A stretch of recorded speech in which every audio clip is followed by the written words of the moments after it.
सुनो, अल्लाह मेहरबान तो गधा पहलवान। जब देश का सरकार ही अडानी के पीछे होगा तो पहला स्थान पर तुम पहुंच जाओ। जब सारी देश की संसाधन जब उसी को दे दिया जाएगा, आपको दिया जाएगा, आप भी बन जाओगे। आप इसमें देखो ना कि 2021 जून 2021 में जो 25% शेयरों की दाम कम हुई, तो शेयरों के दाम कोरोना काल में 900% तक की बढ़ोतरी कैसे हुई? कौन आदमी था जो पंप कर रहा था और किसके इशारे पर अब यह डंप हो गया? ये तो बता दो कि किन किन लोगों ने शेयर खरीदा। दूसरी बात, आपने गार्जियन की रिपोर्ट में 2016 में देखी होगी कोल स्कैम के बारे में, जिसमें जांच के आदेश दिए गए थे। उस कोल स्कैम का आज तक कुछ पता चला क्या? आप इकोनॉमिक टाइम्स में जो ईडी और डीआरओ की भूमिका पर भी सवाल उठाए गए थे, जो किस तरीके से कोयला के प्राइस को हाई किया गया था और कम करके लिया गया था, उस पर कोई चर्चा हुई क्या? आप सुनो, अरे हाँ हकलाते हो भाई। 5 ग्राम ड्रग्स पर चर्चा हो जाती है, 52 ग्राम गांजा पर नागिन डांस नाचते हो, और जब 2-2 कंटेनर ड्रग्स पकड़ा गया, बार पकड़ा गया, कोई चर्चा तक हुई क्या? तब आप तो उस पर चर्चा करो ना, उस पर चर्चा ही नहीं करते। सबने कहा है, इजराइल गए, इजराइल की कंपनी से कांटेक्ट मिला, फिर उसके ऑस्ट्रेलिया गए, ऑस्ट्रेलिया की कंपनी से मिला। प्रधानमंत्री जी ने एक बात बताइए, सेबी शेयरों की खरीद फरोख्त के लिए सरकार की निगरानी में होता है, तो कौन था जो पंप और डंप कर रहा था? जब 2021 में अडानी के शेयरों में 25% तक की गिरावट आई, तो कोरोना काल में जहां पूरे विश्व में मंदी था, तो गौतम अडानी के शेयरों में उछाल कहां से आया? कौन पंप से हवा भर रहा था? यह प्रधानमंत्री को जवाब देना चाहिए। जिस तरीके से आर्यन खान के दोस्तों का इलेक्ट्रॉनिक डिवाइस जब्त हुआ, अडानी के सभी दोस्तों का, यानी कि देश के प्रधानमंत्री का भी इलेक्ट्रॉनिक डिवाइस जब्त होना चाहिए कि इस प्रकरण में प्रधानमंत्री जी की कितनी सहभागिता है। प्रधानमंत्री जी को इस पर प्रेस कॉन्फ्रेंस करनी चाहिए। कहाँ से आए हो? व्हाट्सएप यूनिवर्सिटी से पढ़ के, आरएसएस वाला में से? अरे आप भी गोबर को चमनप्राश समझ के खाते, कहा कि दिमाग में भूसा भरा है भैया। अरे भाई, अडानी के साथ खड़ा हो, हाँ, तो उसके दिमाग में तो भूसा भरा है, तो गोबर को चमनप्राश समझ के खाता है। तुम भी खाते हो का? ए बबुआ, अरे राष्ट्रहित में तब होता जो माधवी विच, जो सेबी की चेयरमैन है, सेबी का चेयरमैन एक आईएएस, एक आईपीएस, आईआरएस को बनाया जाता है। मामूली सी छोटी सी कंपनी में काम करने वाली को कैसे बना दिया गया? आप बताओ ना। अरे भाई सुन रहे यार, हिंडनबर्ग के एंडरसन ने जो आप ये समझो कि उन्होंने जो रिपोर्ट पेश की, उसके बाद लगातार अडानी के शेयरों के दाम कम हुए, और आप रवीश कुमार को फांसी पर लटका दो। आपके हाथ में सीबीआई है, ईडी है, रॉ है, कौन मना कर रहा है? देश के साथ जिसने भी गद्दारी की, चाहे वो कोई भी हो, हमारा रिश्तेदार ही क्यों ना हो, जो इतना बड़ा महाघोटाला किया, जिसने देश की अर्थव्यवस्था गिरा दी, सभी बैंकों को डुबा दिया, उन सभी लोगों को फांसी के तख्ते पर लटका दो। डर है, प्रधानमंत्री की संलिप्तता है। प्रधानमंत्री जब भी विदेश के दौरे करते थे तो अडानी उनके साथ जाता था।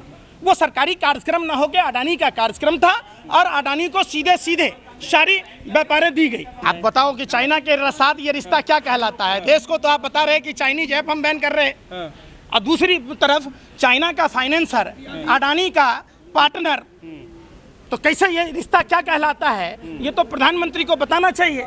नहीं आएंगी तो पूरा सरकार ना गिर जाएगा। वो जो किसके पार्टी पैसा से पार्टी प्रचार कर रही है, उड़न खटोला चल रहा है भैया, बताओ ना। हिंडनबर्ग की रिपोर्ट आने के बाद एलआईसी और एसबीआई ने अडानी के शेयर खरीदे, महंगे दामों पर खरीदे, तो क्या ये चूना लगाना नहीं हुआ? आप बताओ, क्या समझा रहे हो? लेकिन अरे भाई, आरबीआई, ईडी, सीबीआई, आईटी सब कहाँ है? कहाँ है डीआरओ? क्यों नहीं कार्रवाई कर रही है? आप ठीक उसी तरीके से, जिस तरीके से जो शुभेंदु अधिकारी टीएमसी में होता है तो दिल्ली पैसेंजरी का काम होता है, और वही भाजपा में आता है तो ED, CBI, IT, income tax सब रास्ता भूल जाता है। तो यही चीज़ हो रहा है कि अडानी के मित्र प्रधानमंत्री हैं, इसलिए सब अपना अपना अनर्गल बयान दे रहे हैं कि इससे देश को कोई नुकसान नहीं है। भला कैसे नुकसान नहीं होगा, बता दो। आप क्या चाहते हो कि बेचारे जेल में चले जाएं? सीबीआई, ईडी चोर हैं, वो दबाव में है प्रशासनिक अधिकारियों के। आपने देखा था असम के मुख्यमंत्री जब कांग्रेस में था तो सीबीआई, ईडी डेली छापा मारता था, डर से वो चला गया बीजेपी में। उस दिन से सीबीआई, ईडी, इनकम टैक्स को छापा मार रहा है? नहीं मार रहा। नारायण राणे का नाम आपने सुना था? नारायण राणे जब से भाजपा में आया, सीबीआई, इनकम टैक्स, ईडी कभी छापा मारा? अगर यही काम कहीं अगर दूसरी सरकार में हुआ होता तो ये लोग अभी सड़कों पर होते। देश में जब सारी संस्थाएं बिकी हुई है, जब हाथों की कठपुतली बनकर काम करेगी, जब रंजन गोगोई जैसा चीफ जस्टिस कहेगा चौकीदार चोर नहीं है, अरे चौकीदार चोर ही नहीं है, चौकीदार डकैत है, जिसके निगरानी में चौकीदार सोता रह गया और अडानी देश का माल लेके भाग गया, तो आप क्या कहोगे? हैं क्या कहोगे? अरे भैया सुन तो लो, सारा माल चट कर गया ना। आज जिस दिन अगर लेके चल जाएगा तो देश में क्या बचेगा? बाबा जी का ठुल्लू हैं, मतलब भाग जाएंगे अडानी। कभी भी भाग सकता है, क्यों नहीं भागे? आप एक बात बताओ, आखिर ऑस्ट्रेलिया में जाके वही व्यापार करेगा, इजराइल से व्यापार वही करेगा, बांग्लादेश से वही करेगा, सब देश में जा जाके व्यापार वही करेगा। तो तुमको भी प्रधानमंत्री जी के साथ बैठ के चल जाना कोरिया, एक बार घुमाना, ले जाए तो भी व्यापारी बन जाना। कहाँ सा नरगल बातें करते हो? देखो इसरो ने फुटेज दिया था जोशीमठ के बारे में। आप लोगों ने जोशीमठ के बारे में एक बार भी चर्चा की है? और उसको डिलीट कर दिया गया। कभी चर्चा किया आपने? खोरी गांव का, दिल्ली के तुगलकाबाद, प्रधानमंत्री आवास से चंद कदमों की दूरी पर है, सब छवियां खराब कर देगा। तो चुनाव में रिंकिया के पापा चटैया बिछा के सोता था, वहीं खाना खाता था, कहता था जहां झुकी वहीं मकान। अवैध तो तुम लोग हो यार, सबसे बड़े आतंकवादी हो, अवैध हो। एक बात बताओ, देश की राजधानी दिल्ली है, जहां प्रधानमंत्री, राष्ट्रपति, सारा संवैधानिक पद पर आदमी बैठा रहता है, उन जमीनों को किसने बेचा?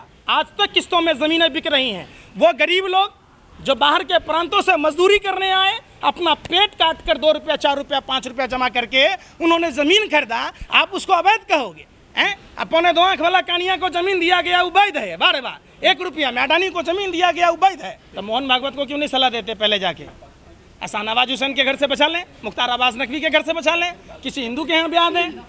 दामाद तो बदल ही सकते हैं, जीजा तो बदल ही सकते हैं।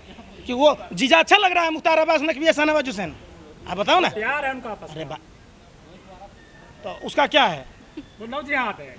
आप मुख्तार अब्बास नकवी क्या किया?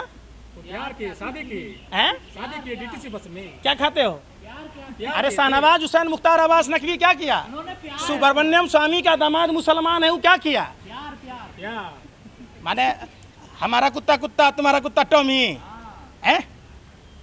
क्या बकवास करते हो यार। पहले भाजपा आरएसएस के नेताओं को कहो अपने मुस्लिम दामाद और जीजा को बदलने, फिर बाद में आकर बात करें इन पर। की बात कर रहे हैं, देश को जोड़ रहे हैं यार। अरे सुन लो ना, गलत होगा तो ऐसे लगा देना यार, वो बेवकूफ है। मोहन भागवत की भतीजी किससे शादी किया सो बताओ? है तो दामाद ना हुआ, उसको क्या कहोगे? जीजा? अरे भैया उसको जीजा कहते हो क्या? की लड़की ने भी तो अरे भाई तो मैं क्या कह रहा हूँ ये सुनो। अरे भाई तो मैं इस पर कोई इतराज जता रहा? मैं तो मुख्तार अब्बास नकवी की बात कह रहा, शाहनवाज हुसैन की। आप ही कह रहे हैं ना कि लफ्ज याद है, तो मुख्तार अब्बास नकवी को बदल लो, शाहनवाज हुसैन को बदल लो, हम जैसे हिंदू को सौंप दो, बना लो हम जैसे हिंदू को, हमें सांसद भेज दो। आप ही ना कह रहे अभी हिंदू लड़का नहीं है देश में? 140 करोड़ 100 करोड़ हिंदू है, तो उसमें कोई कहाँ से हो गए? अरे आप ही लोग ना बोलते हो यार, दलित हैं, शूद्र वो कोई हिंदू है। अरे सब जब आप ही लोग सब कुछ बोलते हो, आप ही कभी अरे आपका तो हुआ काम है, कभी पानी बोलते हो, कभी अब बोलते हो, कभी वाटर बोलते हो। अब तुम्हारी भाषा जिसके समझ में आए ना, तो आप इस पर बात नहीं कर रहे कि हर सेक्टर में अडानी ही कैसे आया। आप बताइए, अडानी सब कुछ वही काम करेगा। 8-10 सेक्टर की बात है, airport, data centre, cement, solar energy, wind energy, media, तमाम चीज़ें अडानी ही कैसे चलाया। और प्रधानमंत्री ऑस्ट्रेलिया जाते हैं तो ऑस्ट्रेलिया का जो बिजनेस कॉन्टैक्ट है अडानी को मिल जाता है। अरे भैया प्रधानमंत्री देश के खर्चे पर जा रहे थे या अडानी का ब्रांड एम्बेसडर सेल्समैन बन के गए थे वहाँ? आप बताओ ना, आप बताओ।